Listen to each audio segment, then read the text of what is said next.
it up to God, whoever she could remember at the moment, a family member, a pastor, a friend. Sometimes her prayers were incomprehensible to us, but God understood them.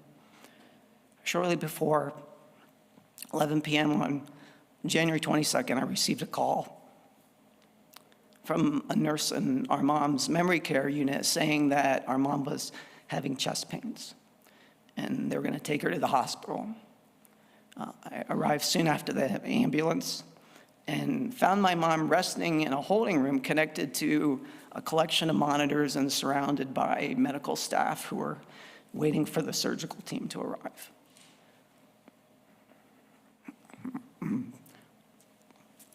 The doctor told me, "Your mom is having a heart attack."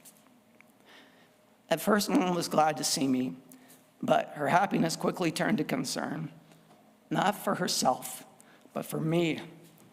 She regretted the inconvenience the situation was causing me, saying, "I wish you didn't have to come here so late. I hope you can get home soon." Even when teetering between life and death, our mom was still not concerned for herself, but for others. Mom survived the heart attack and the surgery that cleared 100% blockage in her left anterior descending artery, also known as the widowmaker.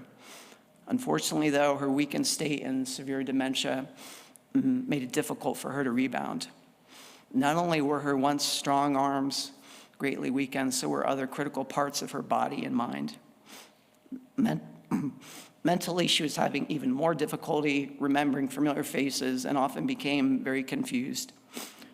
She was also forgetting some of the most basic bodily functions. At mealtimes, we'd place food in her mouth, but she didn't know what to do with it. So she had forgotten how to swallow. So every bite we'd give to her, we would try to show her what to do and how to swallow it down. The next bite, the same thing all over again. However, at the same time of these severe mental and physical setbacks, something miraculous was happening. Although our mom couldn't remember the names of some of the most significant people in her life, she still remembered and could sing many hymns like Amazing Grace and How Great Thou Art. Similarly, although she was forgetting how to swallow, she could still recite Bible verses. One particular evening when her swallowing is at its worst, I asked before she was about to eat her dinner if I could pray.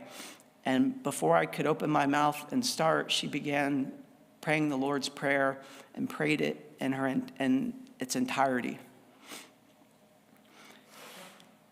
How do you explain these great physical and mental inconsistencies? Someone who can't remember loved ones' names, which must be among the most often repeated words in our lives, or how to swallow, one of the first things that a human being ever learns how to do, shouldn't be able to sing hymns or say Bible verses. I've taught college classes about learning and memory and published journal articles using theories from social psychology, but I can't see any scientific explanation for this mismatch of abilities. What I will suggest is that given our mom's strong faith, God's Spirit enabled her to do these things. Perhaps so I would talk about them right now. As hard as it was to watch Mom's decline, witnessing these marvels firsthand deepened my faith, and hopefully it will bring you closer to God too. I was at my office at Messiah University last Friday afternoon when I received the call that our mom had passed away.